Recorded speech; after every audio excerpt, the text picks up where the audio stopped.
முதலமைச்சர் அமைச்சர்கள் பேசுவதெல்லாம் பதில் சொல்றாங்க, அதெல்லாம் நேரலையில் ஒளிபரப்பு செய்யறாங்க.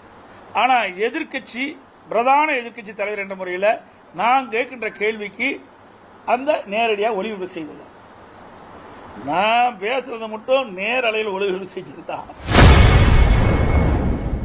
சட்டசபையில் தான் பேசுவதை திமுக மக்களிடம் காண்பிப்பதில்லை எனவும், அவ்வாறு காண்பித்தால் திமுக ஆட்சியே இருக்காது என எதிர்க்கட்சித் தலைவரும் அதிமுக பொதுச் செயலாளருமான எடப்பாடி பழனிசாமி தெரிவித்துள்ளார். நீங்க முதலமைச்சர் அந்த போய் சரி சரி பத்திரிகையாளர்களை நிறைய தடவை மீட் பண்றீங்க, எல்லாரும் கேள்வி கேட்க வச்சு அதுக்கான பதில் சொல்றீங்க.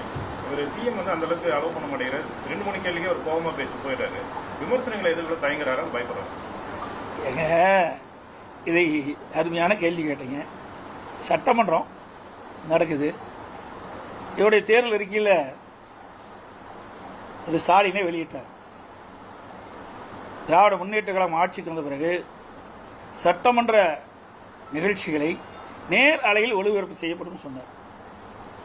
நாங்களும் பலமுறை கேட்டு பார்த்தோம். சட்டமன்ற சபாநாயகர்கிட்ட நேர் அலையிலேயே நான் பேசுறத ஒளிபரப்பு செய்வது கிடையாது. நீதிமன்றம் வரைக்கும் போனோம். நீதிமன்றத்திலையும் எங்களுக்கு நல்ல தீர்ப்பு கிடைக்கல. அதோட முதலமைச்சர் அமைச்சர்கள் பேசுவதெல்லாம் பதில் சொல்றாங்க, அதெல்லாம் நேரலையில் ஒளிபரப்பு செய்யறாங்க. ஆனா எதிர்க்கட்சி பிரதான எதிர்க்கட்சி தலைவர் என்ற முறையில் நான் கேட்கின்ற கேள்விக்கு அந்த நேரடியாக ஒளிபரப்பு செய்தது. நான் பேசுறதை மட்டும் நேரலையில் ஒளிபரப்பு செஞ்சிருந்தான் திமுக படுபாலாது போய்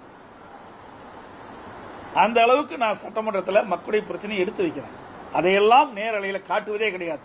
ஆனா அதற்கு பதில் மட்டும் அவர்கள் சொல்லுவாங்க. ஆக கேள்வி கேட்டதை நேரடியாக ஒளிபரப்பு செய்யணும்.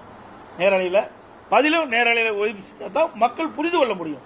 ஆனால் இந்த ஆட்சியில் அது கிடையாது. அதை போலதான் அங்கேயே அதுக்கு நீதி கிடையாது. அப்புறம் இங்கெங்க போய் நேரில் பார்த்து மக்களை பற்றி மக்களுடைய பிரச்சனையை நீங்க கேள்வி கேட்டால் சொல்ல முடியும்? அதுக்கு தெம்பு திராணியெல்லாம் அந்த முதலமைச்சர் கிடையாது. புரியுதுங்களா?